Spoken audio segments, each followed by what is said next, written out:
In this brief lecture on studying Paul's letter to the Romans, we'll be looking at Romans 1:18 through 3:20.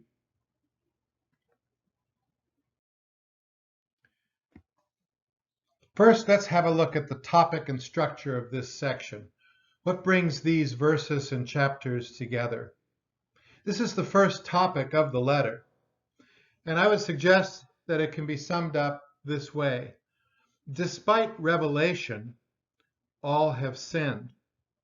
Now, people will normally point to the topic of this section as all have sinned.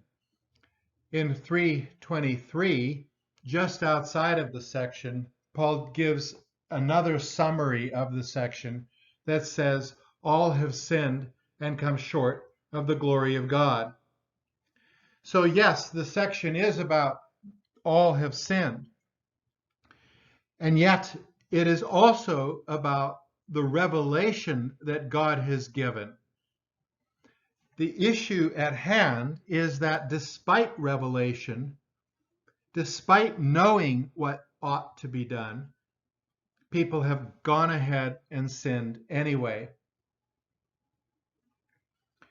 Now, the structure of this first section is as follows, and we'll be proceeding through these sections, these subsections.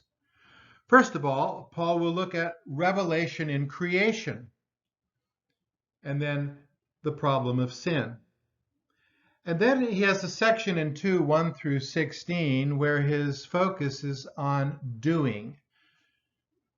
And the subject here is judgment is going to be judgment of the works that we do, despite whatever revelation we have, whether we're Jews or Gentiles. And then in verse 17 of the second chapter, Paul will turn to the Jews themselves and look at the revelation that they have, that special revelation of God's righteous will in the law. And yet his argument will be that despite that clear revelation in the law, the Jews also have sinned.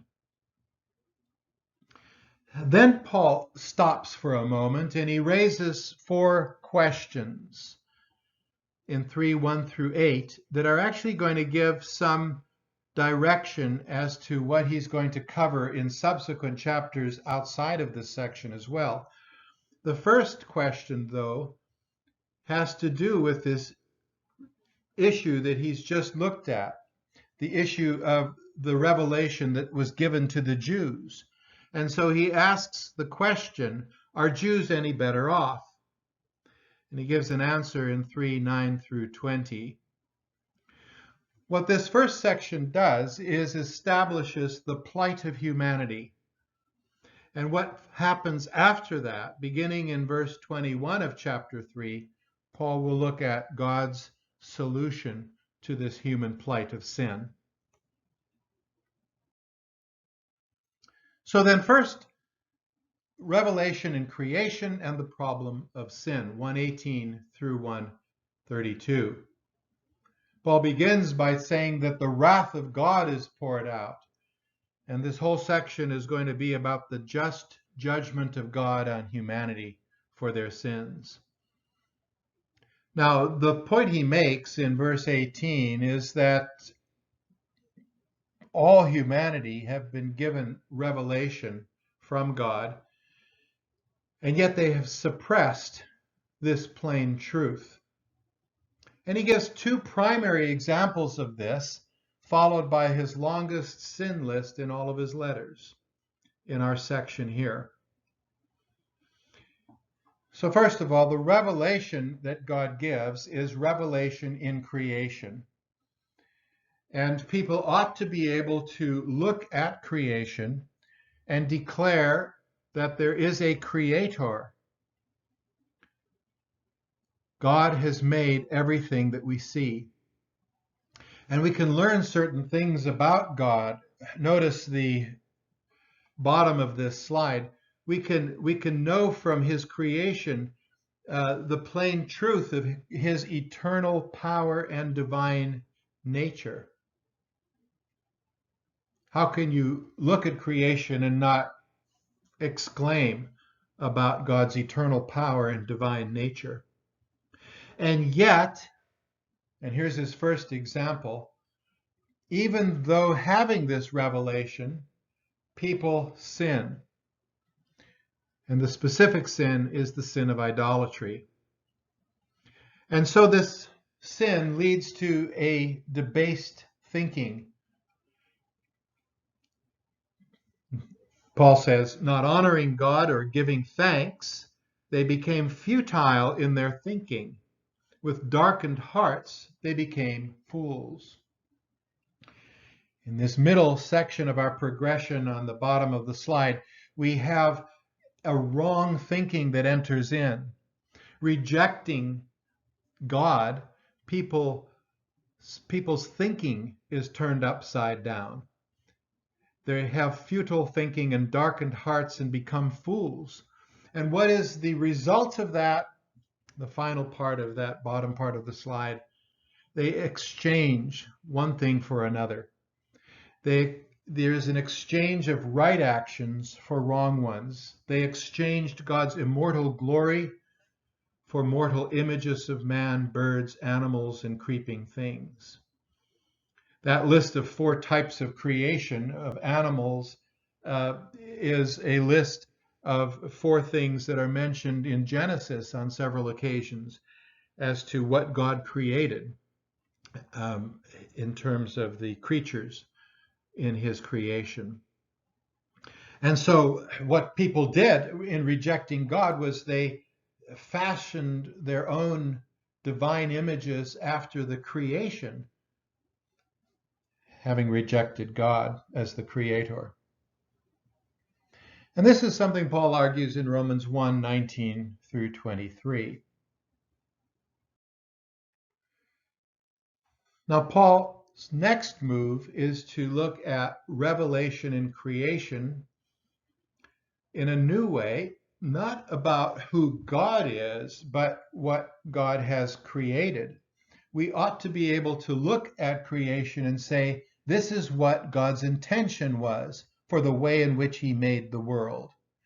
And his example of sin, where humanity in their debased thinking gives different use to the creation that God has made. His example is homosexuality. That's specifically in verses 26 and 27. So we have again the plain truth of natural relations according to nature between a man and a woman.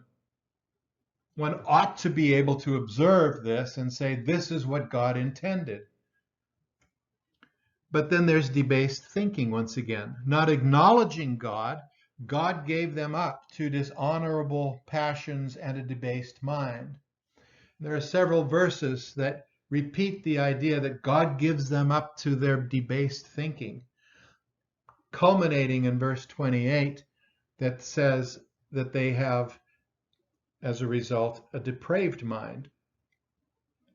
And then we come to the last part of this progression where there's an exchange once again, an exchange of right actions for wrong ones. In verse 26, he talks about lesbians. In verse 27, he talks about male homosexuals. He says both women and men exchange natural relations with the opposite sex for same-sex relations.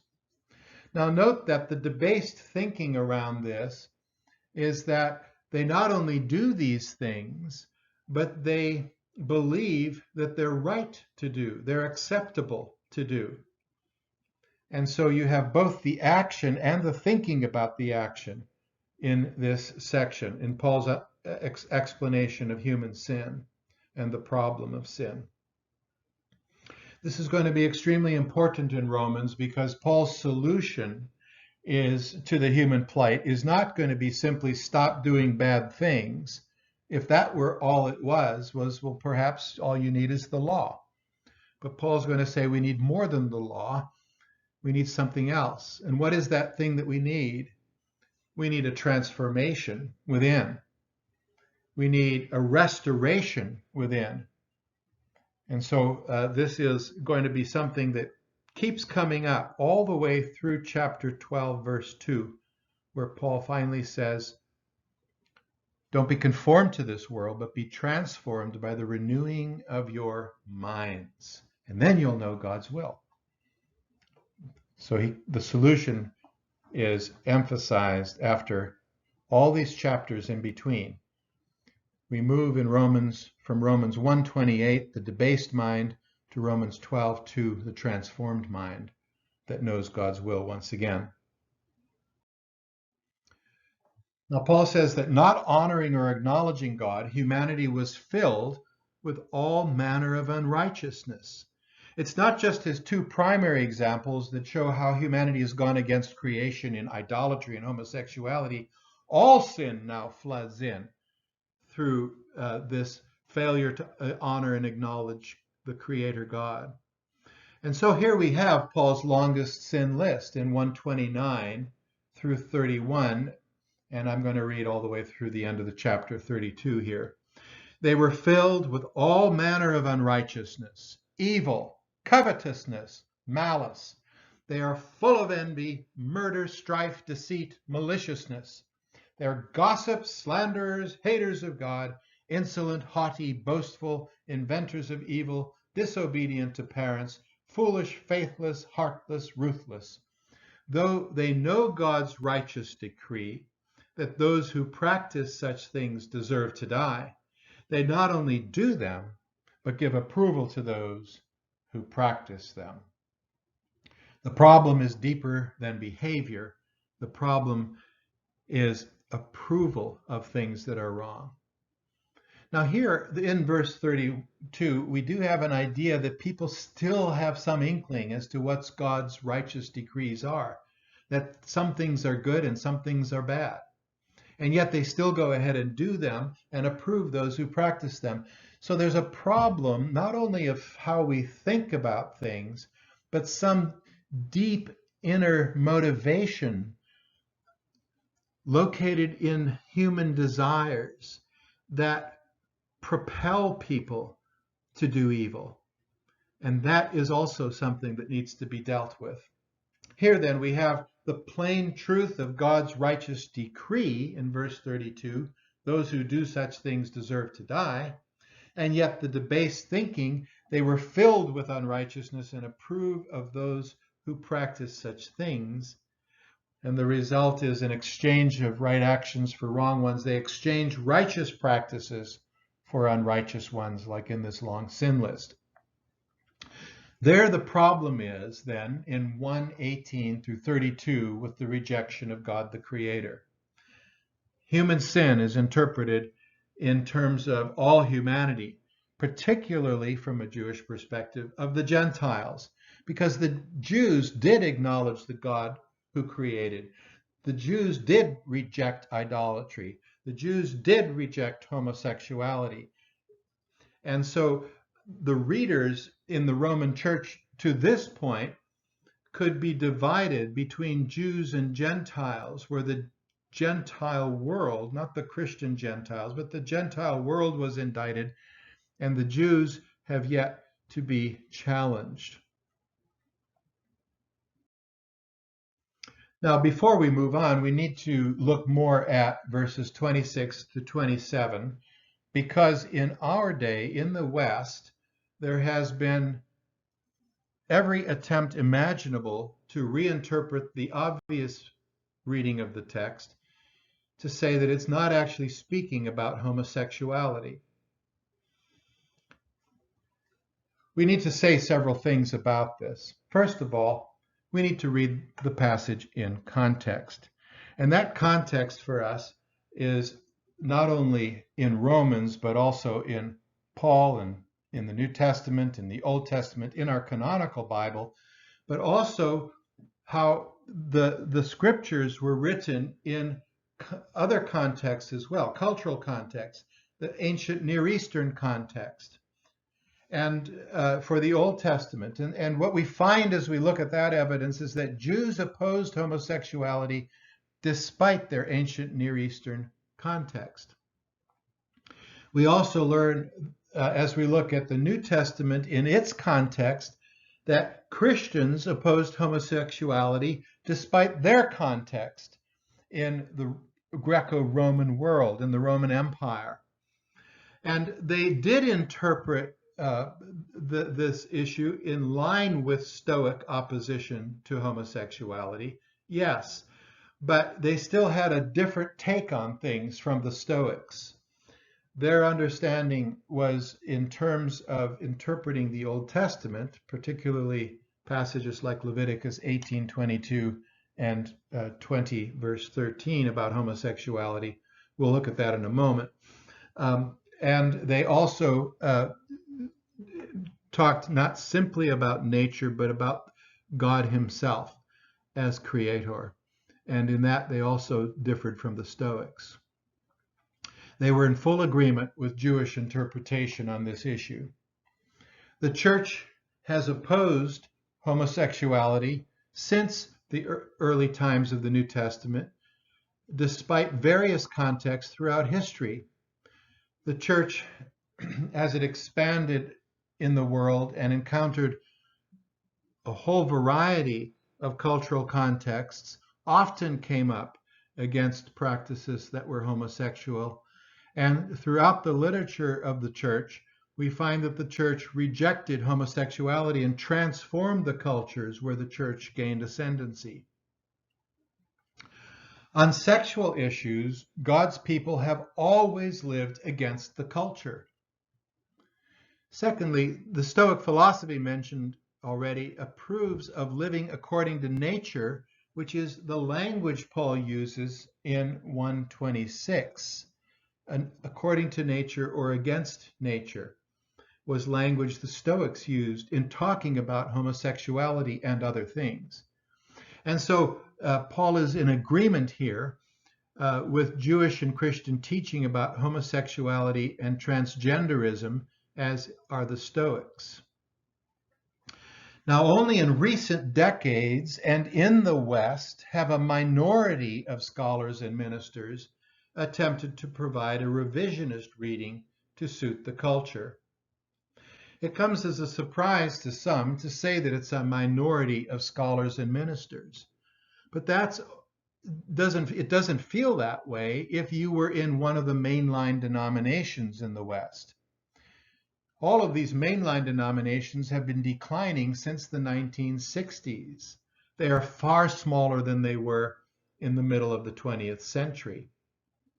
But even so, they don't represent the majority of Christians who are not in the main denominations, the old mainline denominations, nor do they represent the Roman Catholic Church, nor the Orthodox Church, nor the worldwide church.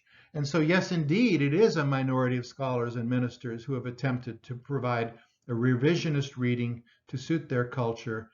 And also in our day, a minority in the sense of since the beginning of the first century to the present, it's a very small group that have tried to give a new reading. And not surprisingly, that new reading is coming from culture. Modernist culture in the West sought to establish right and wrong according to universal truths established by science. And so the question about homosexuality could be pursued this way. Is there a homosexual gene? They want to find a scientific argument for approving of this practice. They haven't found one. A postmodern culture, which is far more what we're living in now, is all about constructing truth.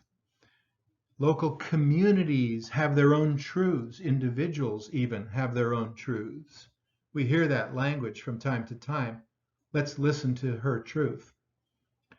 There also is a championing of diversity, not an attempt to find unity on issues. And so practices that were once agreed generally to be wrong have now been acceptable.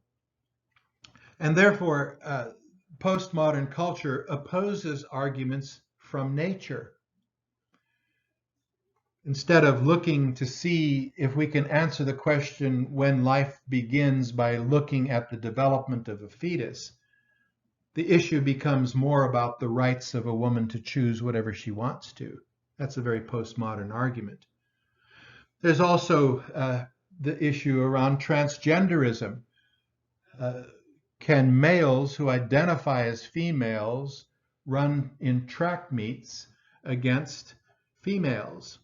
They feel and think of themselves perhaps in some way as feminine, but their bodies are still masculine.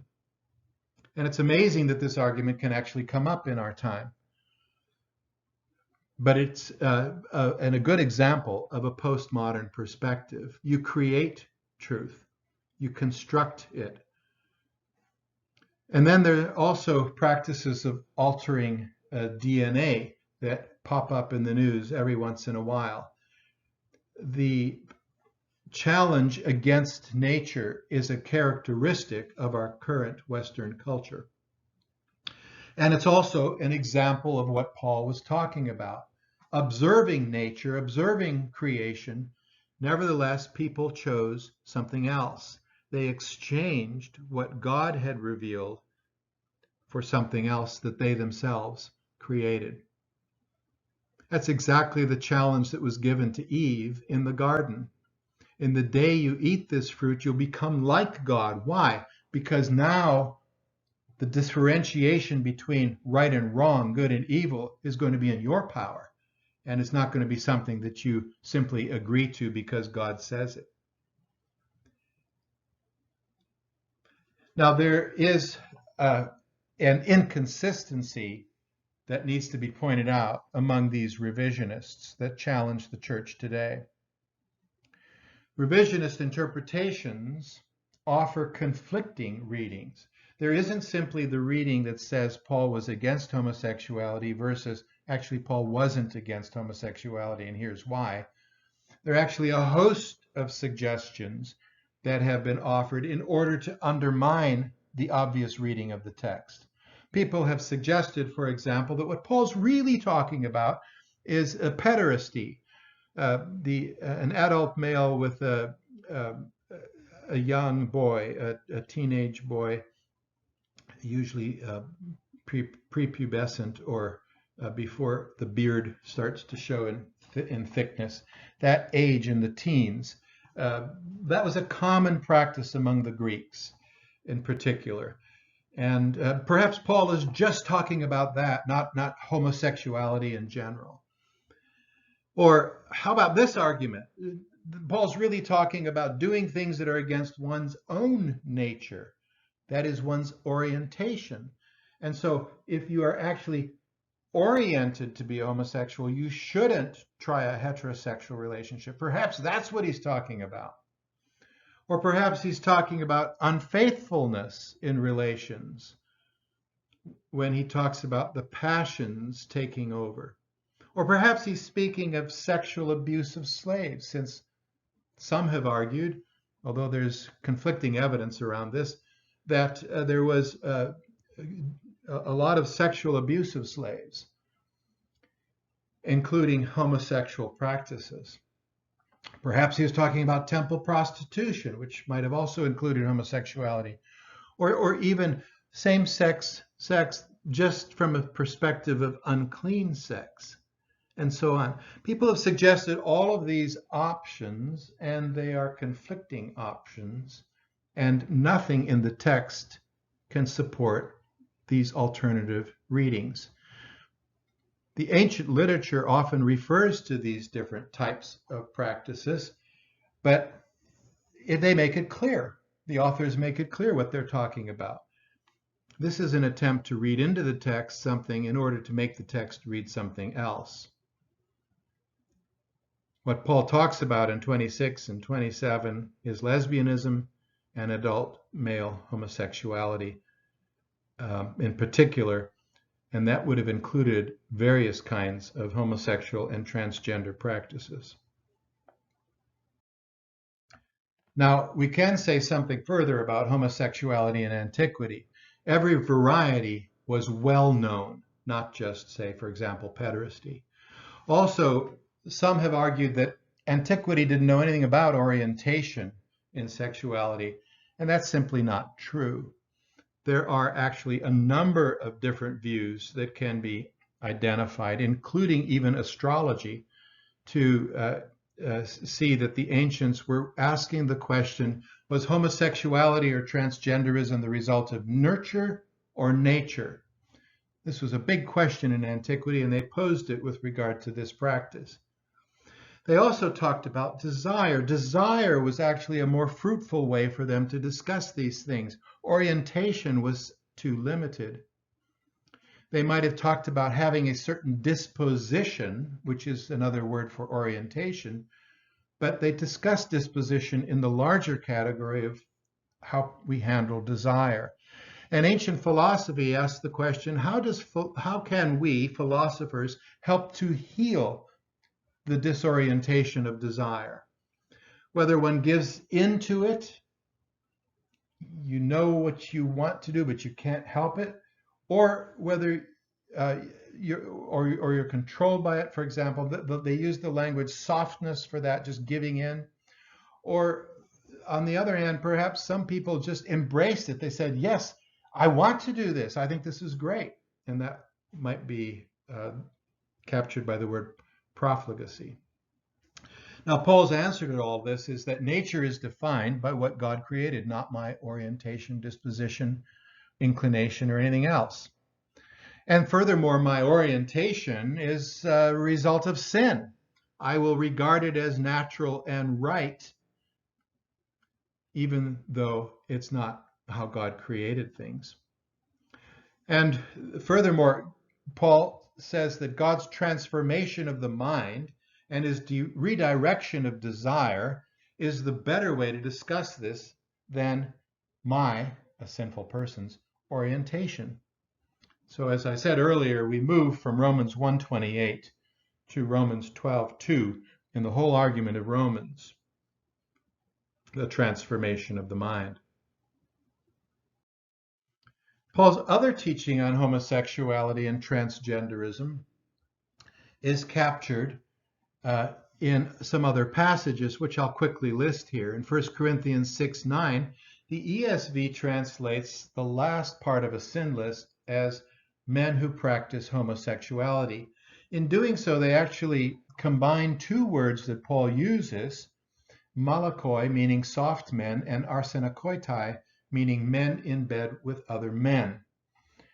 The first term focuses on a disposition, including transgenderism, a character of softness in men. And then the second term is a term that Paul actually coins. It's not a Greek word. It comes from two Greek words, arsenos and koitai, which means men and bed. And it comes from where the words appear next to each other in Leviticus 20, verse 13. If a man lies with a male as with a woman, both of them have committed an abomination. They shall surely be put to death. Their blood is upon them.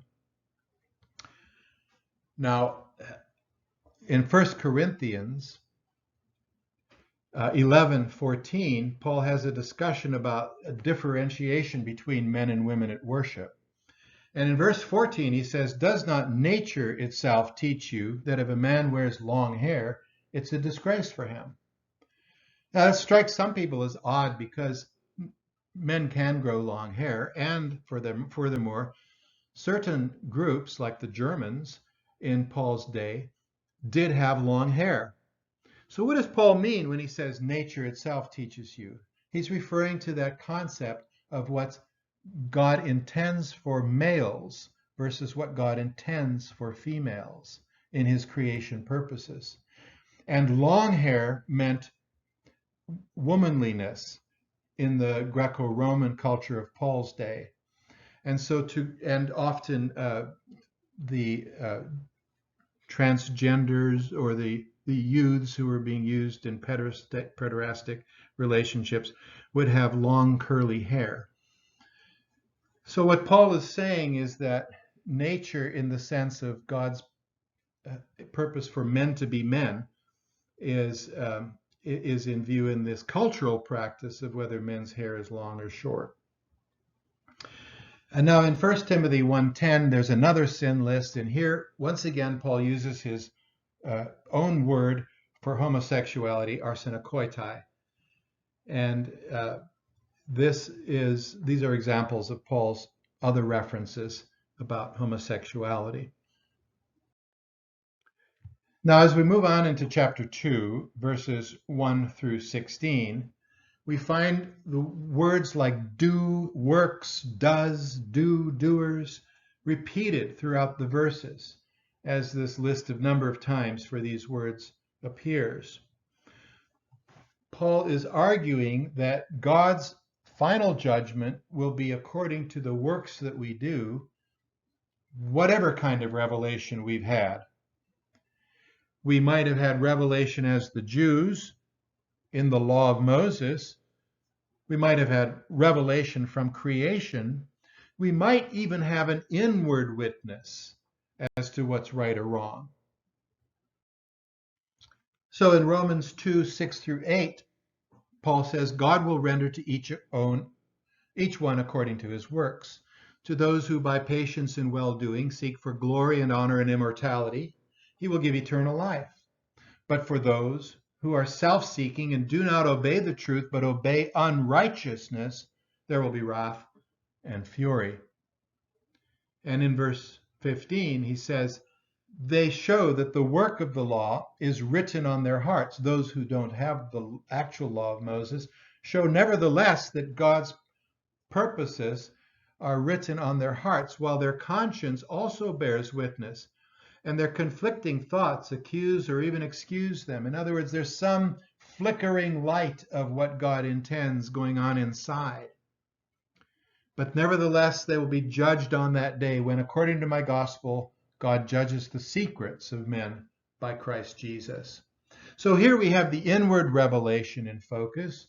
People know God's righteous decree. In verse 32 of chapter 1, we saw that. People have God's law written in their hearts. And then we have a conscience mentioned. And this can lead then to an interpretation of the heart where sometimes it's positive and other times it's negative. Some people by patience and well-doing seek for glory and honor and immortality, and they'll actually do good things and God will judge them. He'll judge them justly. And then there are people whose hearts are hard and impenitent, and they do bad things, and God will judge them for those bad things. This way of thinking appears in chapter 2:26, where Paul's been talking to the Jew, but he says, so if a man who is uncircumcised keeps the precepts of the law, will not his uncircumcision be regarded as circumcision? In other words, it's not whether you have an identity badge of being a Jew, i.e. circumcision, but it's what's going on inside you that will make all the difference. And what's going on inside you will affect what you do. So in chapter 2:17 through 29, Paul directs his attention to the Jew. If you are a Jew, all these things apply to you. You rely on the law, you boast in God, you know God's will, you approve what's excellent, being instructed from the law. You can be a guide to the blind. You're a light to those in darkness. You're an instructor to the foolish, a teacher of children, and having in the law the embodiment of knowledge and truth. It's like this shining light. That's the law. And what it shines is it shines God's righteous precepts, and it shines a light on our actions as well. So the precepts of God now show us that our actions are evil. And Paul gives 3 examples to the Jew. He says, well, you know you shouldn't steal. Do you steal? You know you shouldn't commit adultery. Do you commit adultery? You know you shouldn't have anything to do with idols. Why are you in temples robbing temples? And so in 3:19, Paul says, now we know that whatever the law says, it speaks to those who are under the law, so that every mouth may be stopped, and the whole world may be held accountable to God. For by work of the law, no human being will be justified in his sight, since through the law comes knowledge of sin. The problem of the law, we're going to be talking about this more, is that it only is a light. It's not a power to make a difference. It shows you right and wrong. It shows you that your actions are sinful according to God's precepts, but it doesn't accomplish righteousness in a sinful heart. And so the law is powerless. Now, in chapter 3, 1 through 8, Paul pauses to frame the argument to come. He asks questions. What advantage is there of being a Jew? And we're going to look at his answer in 3, 9 through 20 to that question and leave the other questions to later. The other questions are, what if some Jews were unfaithful? Or if our unrighteousness shows God's righteousness, isn't God unrighteous to inflict his wrath on us? And if through my lie, God's truth abounds to his glory, why am I condemned? Why not do evil that good may come? He doesn't pick these issues up in order, but he will discuss these questions in subsequent chapters. Now, question number 1 is, what advantage is there of being a Jew? And he gives these answers. First of all, he says, well, regarding sin, there's no advantage. Are we Jews any better off? He asks in verse 9. No, not at all. For we have already charged that all, both Jews and Greeks, are under sin. Well, what about having the law? Regarding the law, no, sorry, there's no advantage. We've already read 3:19. And then regarding attaining God's glory, well, no, not that either. We read this earlier. All have sinned and fall short of the glory of God. Paul probably has primarily in view, by the word all, he means both Jews and Gentiles, but of course that includes everybody individually. And so then we come in chapter 3, verses 10 through 18, and I'll add verse 20 as well. We have a collection of Old Testament texts that prove the point that all have sinned. These Old Testament texts come from all over, from Psalm 14, from Psalm 5, from Psalm 10, from Psalm 59, and especially Psalm 59, 7 through 8. There are 3 verses that all come from there. And then Psalm 36, 1. And then also, if we skip to verse 20, we have a reference of Psalm 143, verse 2, the second part. No one living is righteous before you. And if we were to use the Greek Old Testament, we'd say no one living will be justified before you. Why? Because all have sinned. So Paul isn't only interested in arguing his thesis, but he's interested in proving his thesis from the Old Testament scriptures.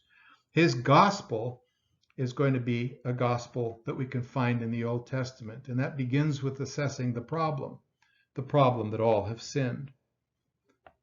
The solution will also come from the Old Testament. So in conclusion, we have looked at the human plight, sin inside and out for both Jews and Gentiles. Actions as well as thoughts, desires internally. We've also noted that the law is powerless. It cannot deal with sin. And we've noted that falling short of the glory of God, there is no one who is righteous. We need a solution from God, and that's going to come in 3:21 to 5:21. And finally, this is theological argument, as I said, is an Old Testament argument. Let me point you in conclusion to Isaiah 59, which captures both the plight and the solution of humanity in one chapter from the Old Testament, a chapter Paul is going to cite several times in Romans. As we just noted, he cites 59, 7, and 8 in his sin list, his proof text that all have sinned in Romans 3, 15 through 17. So here we could read a few verses from Isaiah 59 that capture this theology. But your iniquities have made a separation between you and your God. For our transgressions are multiplied before you, and our sins testify against us. The Lord saw it, and it displeased him that there was no justice. Then his own arm brought him salvation, and his righteousness upheld him. And a Redeemer will come to Zion, to those in Jacob who turn from transgression, declares the Lord. I'll return to this passage and this chapter in Isaiah again several times as we look at Paul's theology in Romans. This concludes this lecture.